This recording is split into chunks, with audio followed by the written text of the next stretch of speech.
Nous sommes présentement à Rosemère dans la nouvelle boutique Alice Buchanan où l'équipe d'opportunité vient rencontrer Véronique Buchanan, la présidente et propriétaire. Véronique qui est une travailleuse autonome, une entrepreneur également, qui a bien accepté de se prêter au jeu pour nous aujourd'hui. Merci de nous accueillir, Véronique, dans ta boutique Alice Buchanan. Merci d'être venue. Ça me fait plaisir. Peux-tu nous expliquer un petit peu ton concept de boutique, ce que tu as voulu démarrer, aller chercher dans le marché avec ça? Mais moi, en fait, j'ai commencé ça avec ma mère. Ça a commencé quand j'étais enceinte. Dans le fond, j'ai comme remarqué qu'il y avait un besoin sur la Rive-Nord. Il n'y avait pas de boutique avec des vêtements différents, un peu plus de qualité. C'était beaucoup des chaînes. On retrouvait plus ce type de boutique-là à Montréal. Puis je me suis dit, je pense qu'il y a quand même un certain marché sur la Rive-Nord pour ça. Il n'y a rien de Laval à Saint-Sauveur. Fait que je pense qu'il y a moyen d'aller chercher ça. Je voulais une ambiance familiale. On a acheté une maison pour faire ça. Je voulais que les gens aient l'impression de rentrer chez moi quand ils venaient magasiner. Je voulais pas une ambiance de magasinage à pression ou, tu sais, je voulais que ça soit vraiment relax puis que ça soit quelque chose d'agréable. Le design est super beau. Merci. Ça fait partie de ton background designer d'intérieur. Peux-tu nous parler un petit peu de ton parcours d'entrepreneur qui a mené jusqu'à cette boutique-là ici? Oui, ben moi, en fait, j'ai été à mon compte avant ça, en fait, là, jusqu'à ce que je tombe enceinte. J'étais à mon compte. J'ai participé à l'émission des idées de grandeur à Canal Vie. Le design a toujours été une grosse partie dans ma vie. J'adore ça, mais j'avais besoin de nouveaux défis. Je continue d'en faire un peu, des plus gros projets, des projets un peu plus intéressants, plus prenants, mais j'avais quand même besoin de quelque chose de nouveau. Là. J'avais besoin de me diversifier, en fait. De diversifier et, je veux dire, de partir de cette idée-là, bon, il y avait un manque dans le marché d'avoir une boutique un petit peu plus haut de gamme, un petit peu plus spécialisée, mais de là à la lancer puis de se dire, je vais faire ça de ma vie puis ça va fonctionner. Je veux dire, il y a un pas. Comment tu l'as franchi? Là, tu ris. Est-ce que c'est un peu... Ben c'est ça, je suis pas la personne qui a le plus de drive, ironiquement, dans la vie. Là. J'aime ça être confortable, puis je suis assez insécure, mais mon chum n'a pas du tout cette perspective-là de la vie. Il y a beaucoup plus de drive, puis il a toujours besoin de projets. Puis le timing était bon. J'étais enceinte, j'avais un peu plus de temps. Ma mère était sur le bord de la retraite, parce que j'aurais jamais fait ça sans ma mère. Là. Toute seule, j'aurais pas pu lancer ça, là, c'est impossible. Fait qu'on dirait que toutes les astres s'alignaient, puis on s'est dit, on le fait, advienne que pourra. Tu sais, si un jour ça fonctionne pas pour X raison, on l'aura fait, on aura eu du plaisir. Puis, tu sais, dans la vie, si t'essaies rien, t'es sûr de jamais rien avoir. Là. Tu sais, c'était pas un choix. On s'est pas dit on va faire ça, on va être riche. On est là. tous confortables sur notre sofa. Dans le salon, là, ça voilà. va très bien. Là, ça, exactement. Certain. C'était vraiment pas... c'était un risque, puis c'était pas pour être riche ou quoi que ce soit. C'était juste pour essayer quelque chose, puis on aime les projets. Hein. Les projets comme ça qui incluent les mamans, donc tout ce qui est maman, là, il y a des tonnes de blogs justement sur Internet. Est-ce que ça facilite un petit peu le démarrage d'entreprise ou est-ce qu'il faut faire partie de cette communauté-là de mamans entrepreneurs pour avoir bonne presse? C'est sûr qu'il faut un peu faire partie de cette communauté-là. Il faut les approcher, parce que c'est une communauté quand même, veut pas, assez fermée, entre guillemets. Ils ont leurs habitudes, ils connaissent leur spot. Fait que là, tu leur amènes un nouveau spot. Est-ce qu'ils vont aimer? Est-ce qu'ils vont adhérer? On colle pas à tous les blogs nécessairement, puis c'est correct, c'est pas ça l'objectif. Donc c'est sûr, c'est de trouver son créneau, puis de trouver ses blogueurs, puis vers où se diriger. Fait que c'est sûr que ça prend du temps. Faut pas penser ouvrir, puis que ça va être un hit wonder en 2 semaines, puis tout le monde va nous connaître. Mais tranquillement, c'est sûr que ça aide les business à démarrer, parce que ça donne de l'exposure que sans les médias sociaux, ces choses-là, on n'avait pas jadis. Fait que c'est sûr que je pense que ça rend ça plus facile.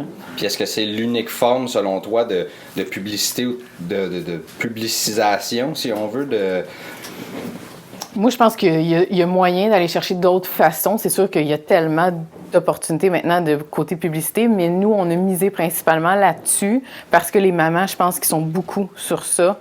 Notre génération, c'est ce qui les rejoint le plus. Donc, présentement, on a ciblé ça. Est-ce qu'on va aller ailleurs éventuellement parce qu'on va se rendre compte que c'était pas la meilleure décision ou autre? On va le voir jusqu'à date si ça paye bien. Tu sais, on se fait connaître, puis c'est lentement mais sûrement, mais on se réajustera si c'est nécessaire.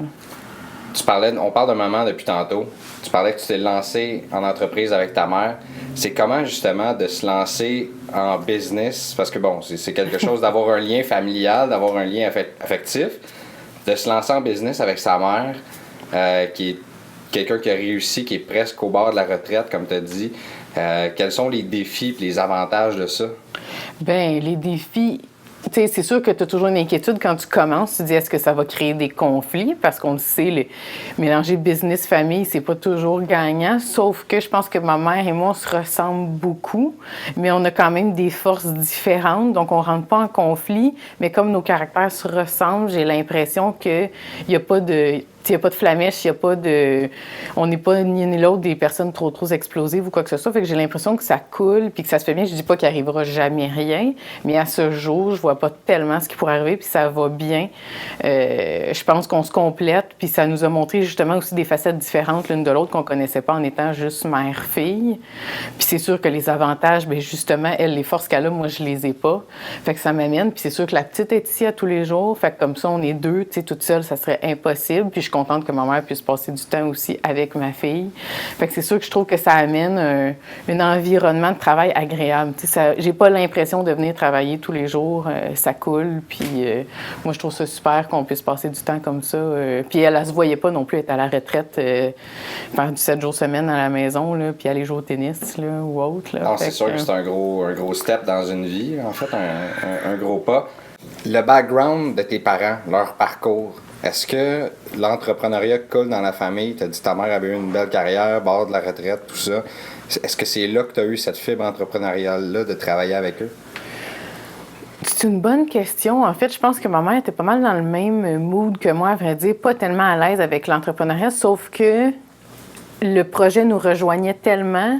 Puis moi, tu sais, mon chum me coach tellement à ce niveau-là que j'ai la pitié. En même temps, ma mère est proche de mon conjoint. Fait que je pense qu'il nous coachait tellement. Il nous a comme embarqué là-dedans. Tu sais, il nous a mindé que ça irait bien. Puis vu que le projet nous rejoignait tellement, c'était tellement nous. Je pense que c'est ça qui vraiment a fait. Parce que non, mes deux parents sont pas des grands entrepreneurs. Mais tu sais, ils ont eu des jobs plus conventionnels, là, de 9 à 5, mais des gros postes.